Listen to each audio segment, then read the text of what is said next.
Man, if you absolutely hate yourself, boy do I have the game for you. No! Fuck! Fuck! Why? Oh, you son of a bitch. No, but in all seriousness, welcome to A Warrior's Destiny, a game made by a fan of mine who suggested it to me. Now, normally when I get fan-requested games and I click the link and it says 0 players, I go, oh boy, we're in for some shit. And 99% of the time, I just don't make a video on those games because, well, I don't want to just shit on somebody's hard work because it's bad. I know that a lot, if not all of the people who put together these games that they send me that are garbage worked really hard on them. They just didn't have the talent to pull it off. And so unless they're incredibly insistent and basically asking to get a terrible video made on them, then I don't make videos. This time around, though, the person who was sending me the game also sent me a video of a boss fight from the game, and I was like, wait a minute, this doesn't look like shit. What's going on here? So I decided to try it out, and overall, my experience was pretty positive. We've been suggested a fair few Dark Souls attempt-esque games on the channel, and all of them have failed. Every single one of them. And this is one of the extremely few times where I can say that a game that is probably going for the sort of Dark Souls-esque game loop actually works. But I feel like I'm doing the game a disservice calling it Dark Souls pretty much entirely just because it has difficult boss fights. That being said, I do have to temper expectations straight away by telling you guys that the game is not released.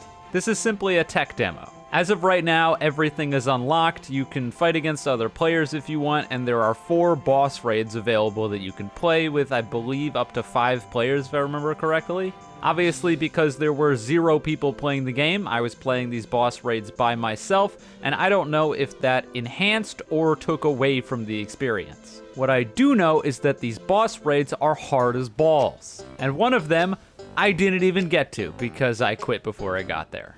Full transparency, out of the 4 boss raids that are currently available in the game, I beat 2 of them, and the second one took me like 2.5 hours. So yeah, to all those people who constantly say that I don't have perseverance and I quit things too early, well, I raise you this. If something is good and I can actually see an end in sight or a possibility of completing something, I'll keep going and throwing my head against the wall until I do it.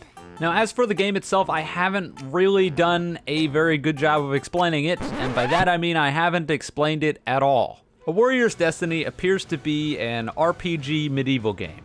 Those are obviously a dime a dozen. That being said, what a Warrior's Destiny does differently from those games is clear, extensive customization. And you guys know that I'm a sucker for that. Now, during the demo, everything's currently unlocked, but we can see what the progression's going to look like, and it's pretty interesting. Not only do we have a plethora of skill trees that you can make meaningful choices on, but also your choice of weapon, fighting style, and magic are all interchangeable. That means that you have 3 different choices in order to mix up and play different ways. Not only that, but there's also accessory pieces that you can equip to your character that will give you different stat bonuses. I would recommend equipping the accessories, as I didn't know they were there, and yeah, I didn't use them, which I'm sure didn't help with that 2.5 hours on the boss. The depth of mechanics on display here is also pretty extensive. You have your sort of standard combat mechanics of an M1, a heavy attack, and the ability to block or parry attacks, but you also have mana, which you need to have a certain amount of in order to use certain magic attacks. You also have a bit of an ultimate bar at the top, and certain moves rely on that ultimate bar, some more than others. Some moves require mana and the ultimate bar, so it's basically resource management. When do you want to use what, and how are you going to use it? Your abilities obviously are split between the 3 things that you picked. You have your weapon skills, your fighting style skills, and your magic skills. Using skills is pretty self-explanatory. You just equip whichever one you're using and then press a key that's relegated on the keyboard. Now, let's talk about those boss fights, shall we? The first boss pretty much set the stage for exactly what I was in for. Because as much as I genuinely did enjoy my time with Warrior's Destiny, it is painfully clear to me that the accessibility here, ain't it. And in my opinion, some questionable decisions when it came to the boss design. I think the number one problem is the clarity on how you avoid certain attacks. Because to put it bluntly, well, 99% of the time there isn't any. Something very important about boss design, at least in my opinion, is readability. If you get hit by an attack, you have to have an understanding of why you got hit by it and how to avoid it next time. And granted, there are plenty of attacks currently that bosses have in Warrior's Destiny where that is the case. But on the flip side, there are probably infinitely more attacks where that's not the case. Basically what I'm getting at is what is and is not parryable is extremely unclear. And that isn't helped by the fact that the parry window in the current iteration of the game is extremely precise. So if you're off by even just a millisecond, you're gonna get block broken or you're gonna mistime the parry and get hit by the move, which obviously is not helping when it comes to trying to figure out if you can parry a move or if you need to do something else to dodge it. So when it really came down to it, this first boss, which is high and above the easiest boss in the game, I really only figured out that you could parry the first hits of his attacks. And it doesn't even make that much sense to me that I could parry these first hits because they don't seem that strong. But it does sort of set a precedent that makes it seem like every attack in the game can be parried. But I don't think that's true. It might be, but it certainly doesn't seem like it.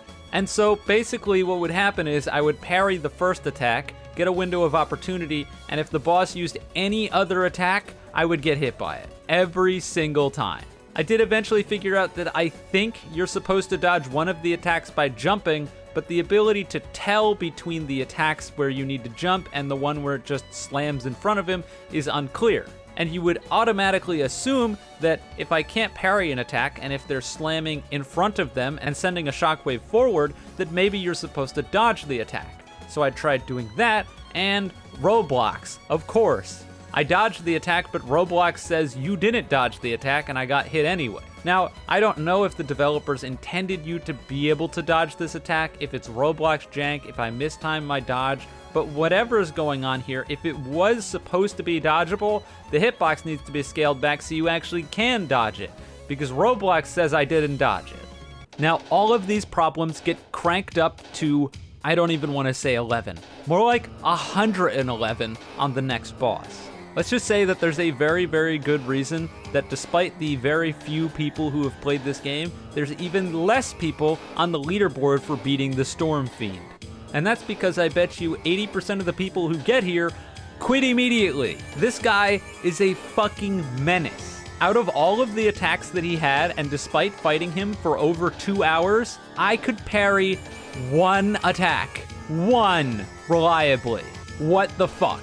I'm pretty sure that there are 2 other attacks that he has that you can parry, but I have no fucking clue how you're ever supposed to reactionarily parry those because they're way too fast. And you can't predict it either because it's way too random. Like, listen, I get that the idea of this boss was to have an unrelenting force that's constantly attacking you and constantly applying pressure, but that doesn't really work when you can't alleviate the pressure. Even if you manage to knock him down, because the end lag on your heavy attack is so long, you're just gonna get immediately attacked the millisecond he stands up. And naturally, trying to trade blows with this guy is a lost cause because he has like 300 times more health you do. You can win 3 interactions and he wins 1 and you're losing. Couple all of that with the fact that he's constantly raining lightning strikes from the sky that seemingly have no indicator whatsoever on when he's going to use it, and this guy is a fucking nightmare. All that, and guess what happens when you get him low health?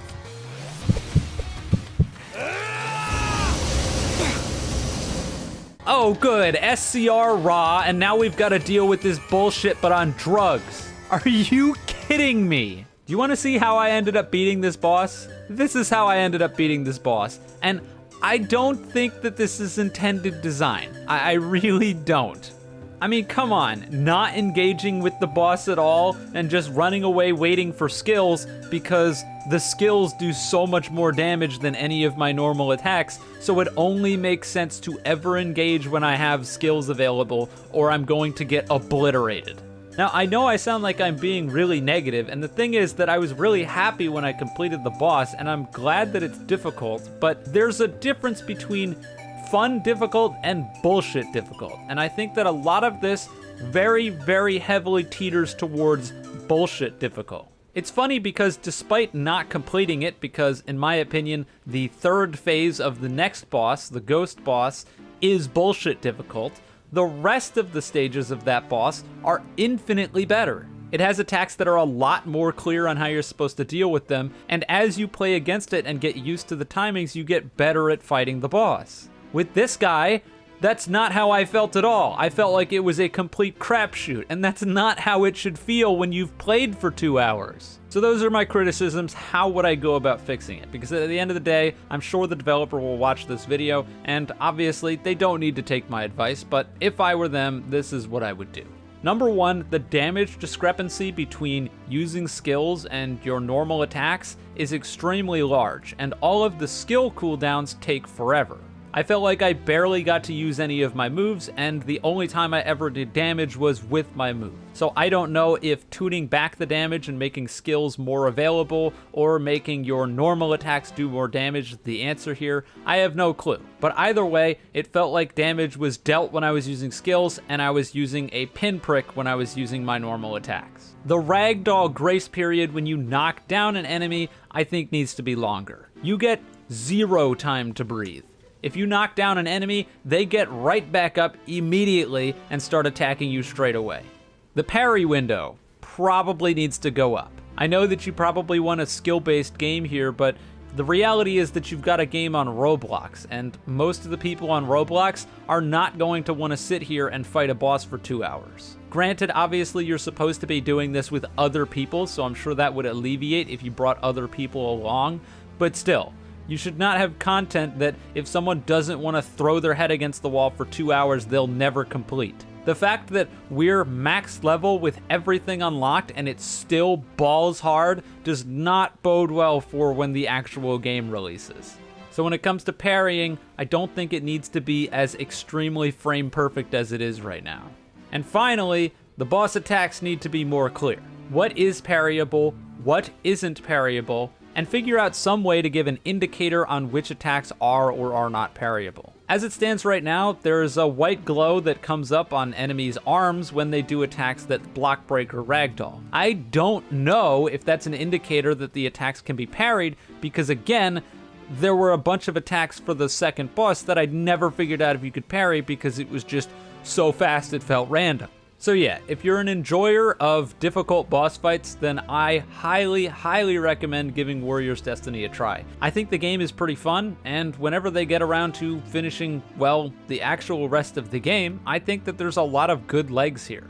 I hope I didn't sound overly critical in this video because that wasn't the intention. I understand that the game is in development and the whole idea of this is to get feedback. So I'm hoping that my feedback is valuable and the things I said didn't directly go against the spirit of the game. I know there's a lot of herder, hardcore game people out there, but sometimes hardcore game is taken too far. That being said, we are wrapping up here. So if you enjoyed the video, you can leave a like and subscribe. If you didn't, don't. And with all that being said, have a wonderful day or night wherever you are, and see you guys next time.